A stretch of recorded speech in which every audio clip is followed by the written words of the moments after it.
ఈయన గురించి ఏది మాట్లాడడానికైనా నాకు పూర్తిగా సర్వ హక్కులు ఉన్నాయి. ఎందుకంటే ఈయనను ముఖ్యమంత్రి చేస్తే ఇవన్నీ జరగబోతాయి అని చెప్పిన ఏకైక వ్యక్తిని నేను. అలా చెప్పినందుకు నన్ను సస్పెండ్ చేసిండ్రు, అది వేరే విషయం. కానీ ఇంతవరకు స్వతంత్రం వచ్చిన కాంచెలి రాష్ట్రము అనేక మార్లు ఆర్థికపరమైన ఒడిదుడుకులకు పాల్పడ్డది. ఆ విధంగా ఆ పరిస్థితులు వచ్చినాయి. అయినా కానీ ఏ ముఖ్యమంత్రి కూడా మరి ఇంత నిసిగ్గుగా ఓపెన్గా నన్ను కోసినా కానీ రూపాయి వెళ్ళది అని చెప్పేసి ప్రభుత్వ ఉద్యోగులను కూడా బ్లాక్మెయిల్ చేసే విధంగా ఆయన ఓటర్లను బ్లాక్మెయిల్ చేసిండు, పార్టీలను బ్లాక్మెయిల్ చేసిండు, వ్యాపారవేత్తలను బ్లాక్మెయిల్ చేసిండు, ఈరోజు పార్టీ కార్యకర్తలను బ్లాక్మెయిల్ చేసిండు, ప్రజలను బ్లాక్మెయిల్ చేసిండు, ఇప్పుడు ఉద్యోగులను కూడా బ్లాక్మెయిల్ చేస్తాం. ఈయన పథకాలు పెట్టే ముందు ఎవడు అడిగిండు అబ్బాయి ఈయన పథకాలు పెట్టమని? పథకాలు పెట్టే బాధ్యత కూడా ప్రభుత్వ ఉద్యోగుల పైన ఉంది అని అంటాడు ఈయన. ఒకసారి వినండి నేను ఏమన్నాడు. ఈరోజు సమరం అని ప్రకటిస్తారు. ఎవరి మీద సమరం చేస్తారు?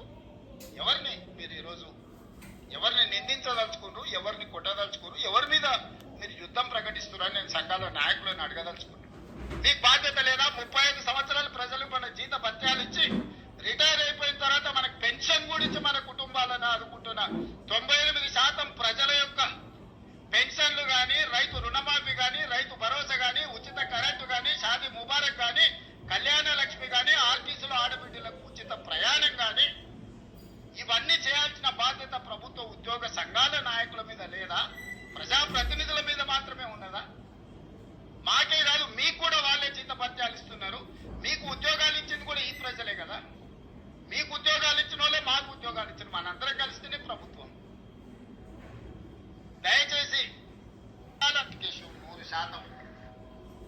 ఇప్పుడు ఆయన ఏమంటుండో పథకాలు ప్రభుత్వ ఉద్యోగాలు ఇచ్చిండ్రా వాళ్ళు చేయడానికి? నువ్వు ఇచ్చినావు, మీరు ఇచ్చిండ్రు.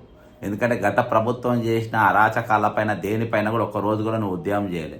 నా కాళేశ్వరం మీద చేయలే మీరు పూర్తి ఉద్యమం, నా మిషన్ భగీరథ మీద చేయలే, నా ధరణి మీద చేయలే, నా దళిత బంధు మీద చేయలే. ఏ ఒక్క దానిపైన న్యాయమైన పోరాటం కానీ, ప్రజలలో పోయి మాట్లాడడం కానీ మీరు ఏ ఒక్కటి కూడా కార్యక్రమం పూర్తి చేయాలి. గ్రూప్ 1 క్వశ్చన్ పేపర్ లీక్ అయితే ఒక బంధు పిలిపియాలి మీరు. ఏ ఉద్యమం మేమేం చేయకుండా ఈరోజు ఫ్రీగా సీట్ ఎక్కుతున్నామంటే రేపు ఎవరు మాసం కార్యకర్తల పేరు వస్తుందని చెప్పి ఒక 6 పథకాలు నీ డిప్యూటీ సీఎం ఇద్దరు కూడా సంతకాలు పెట్టొద్దు. నేను ఈరోజు డబ్బులు లేవని చెప్తున్నారు. ఇవి పథకాలు ఎవరు చేసే పథకాలు ఇవి? నేను ప్రతి పాయింట్ పైన నేను ఎక్స్ప్లెయిన్ చేస్తాను. నేను ఈరోజు ఇంకో రాష్ట్రంలో శాంతి భద్రతలు 100% ప్రపంచ స్థాయిలో పోటీ పడి అమలు చేస్తున్నాం కాబట్టి ఈరోజు ప్రపంచ దిగ్గజ కంపెనీలైన అమెజాన్ లాంటి కంపెనీలు 60,000